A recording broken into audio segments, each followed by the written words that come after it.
in this problem, I've got a car accelerating around a track, right? So let's draw a picture of this. Here's the track, right? And this car, let's say the car is right there, right? It's going around the track this way. So the car's going around the track, and it's got a radius of 190 meters, and it's increasing its speed at this rate. Okay, so this is important. There's two accelerations here.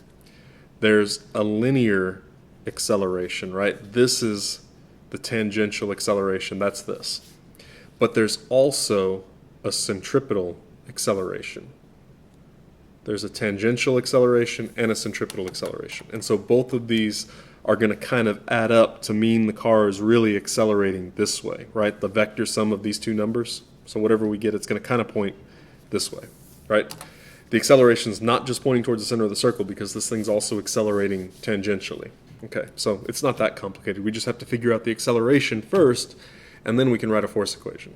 So we got to get our two accelerations. So let's get the centripetal acceleration first. So centripetal acceleration. Well, we'll do it like this. So the centripetal acceleration is v squared over r.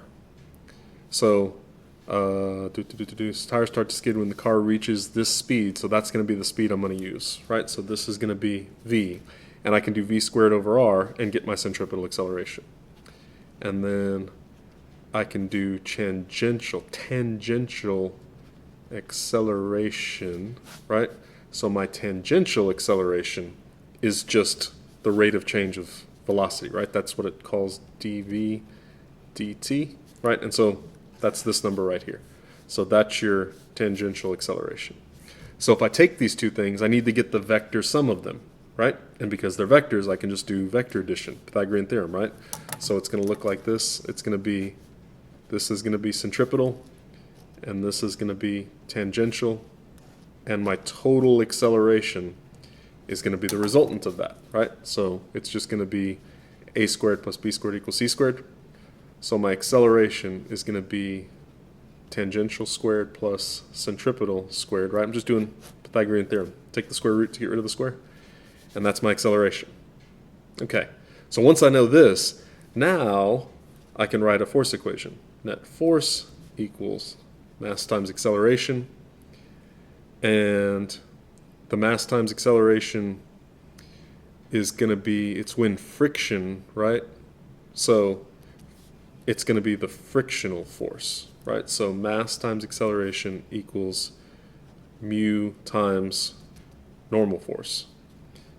So mass times acceleration equals mu. Normal force is mass times 9.8, right? So mass cancels out. So A equals mu times G, right? So this gives me A equals mu G, so I can solve for mu. I can take this equation to solve for mu. And so all this problem was getting the total acceleration, right? This vector here, right? I had to take the centripetal and the tangential to use in my force equation. But in the end, right, it's just saying that friction equals the acceleration. So at the maximum value, I'm setting ma equal to friction. Mass cancels out, and I can solve for the coefficient.